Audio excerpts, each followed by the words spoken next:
Both the House and Senate could begin debate this week on legislation known here in Washington as the DREAM Act. The bill would create a path to citizenship for undocumented immigrants who entered the United States before the age of 16, stayed out of legal trouble, earned a high school diploma, and committed to attending college or serving in the military.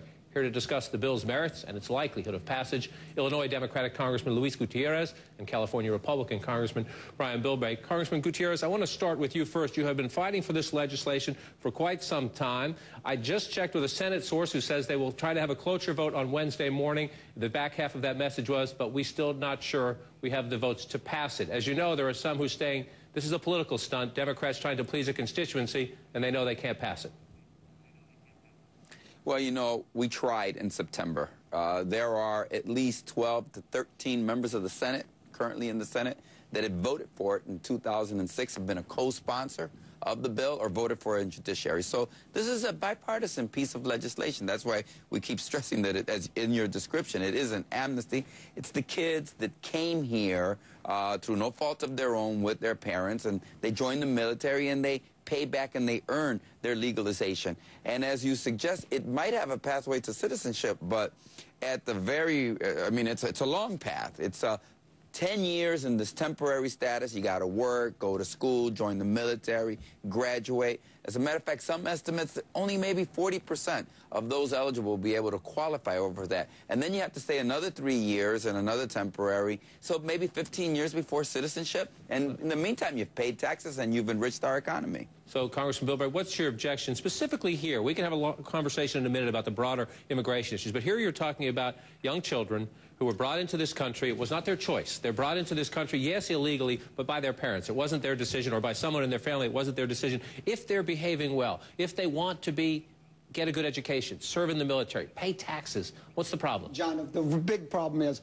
why are you trying to do it now? Why didn't you have hearings? No one even knows what's going to be brought up. So first of all, you don't know that. Second of all, in a week where you've already seen the cartels were busted in Phoenix, was smuggling underage people into the country. Now we're talking about actually creating a whole new public policy of rewarding that kind of illegal activity. Second of all, you're not talking about children. Well, they don't cross the border and get status. They have to go through the process. This was through the process, but the process is, if your parents smuggle you in illegally, you now get the benefit. And remember, this will be the first time Congress has equated military service of veterans with the promise, not actually attendance, but the promise of attending school.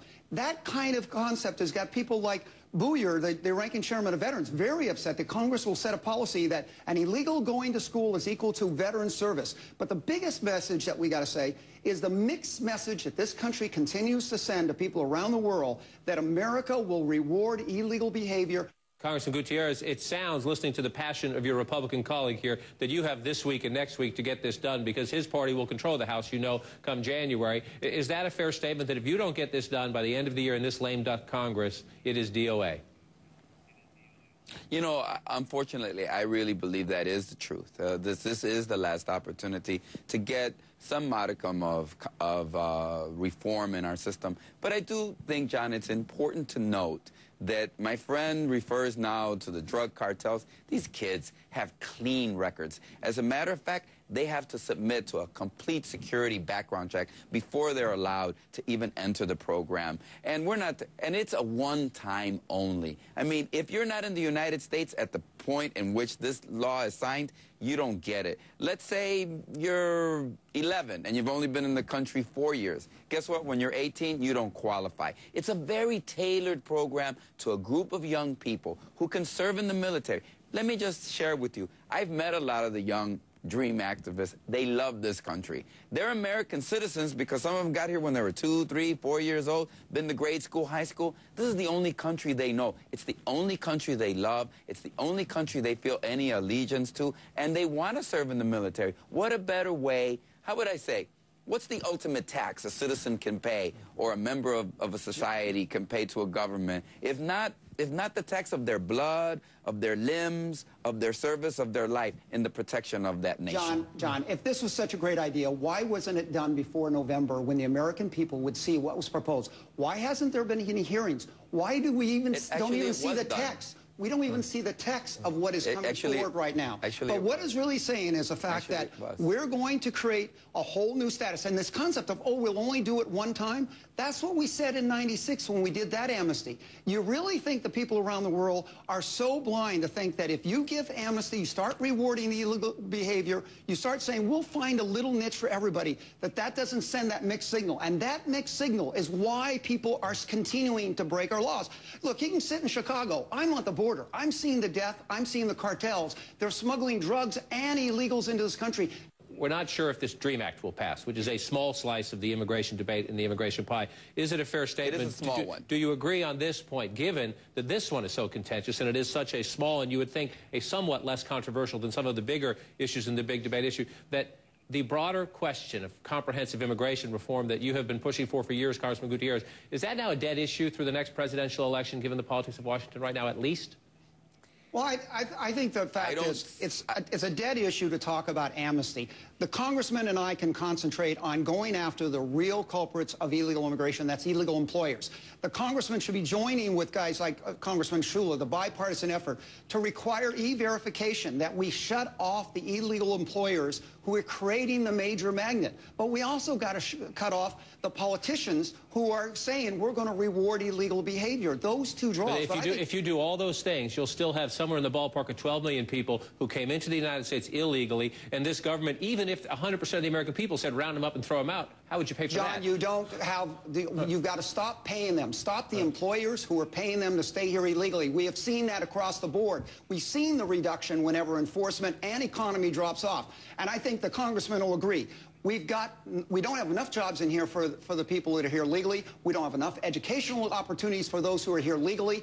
Why in the world at this time of crisis, when we ought to be talking about jobs for Americans, that we would be talking about actually creating a whole new group of entitlement, of education and of employment, that we would not be able to fulfill under existing economic situations. That's what we ought to be talking about. Jobs for legal immigrants and legal citizens. Here's what we've had.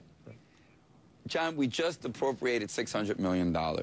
It's quadrupled the number of Border Patrol agents that we have. As a matter of fact, the head of the Border Patrol says, you want to control the border, have comprehensive immigration reform. Because we believe that you should make sure that everybody in the United States is employed, is checked by the government, that you have E-Verify, that you put people on the border, that you do punish and put people in jail. But then there's like this fantasy that the 12 million will suddenly just go poof and disappear.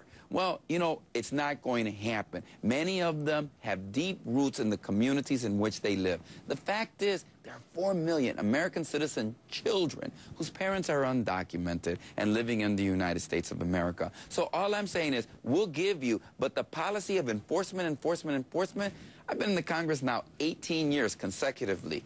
We keep appropriating more money, and we keep exacerbating the problem because we don't deal with it in its totality. And, Congressman, you know we need to go after interior enforcement in Chicago. The problem isn't in my neighborhoods at the border. The deaths and the destruction's going on down there. But your employers up north are the ones who are employing these people. And until we, Republicans and Democrats, go after that, talking about rewarding illegal behavior with amnesty, you can't build a fence tall enough if you do that. And ask the Border Patrol Association. They say that enforcement at the workplace is where we need to work it.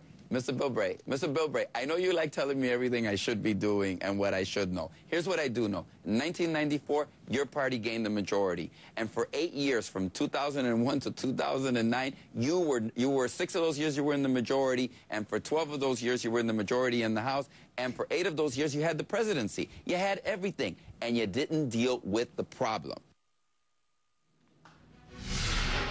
When we come back, top stories including a sad update.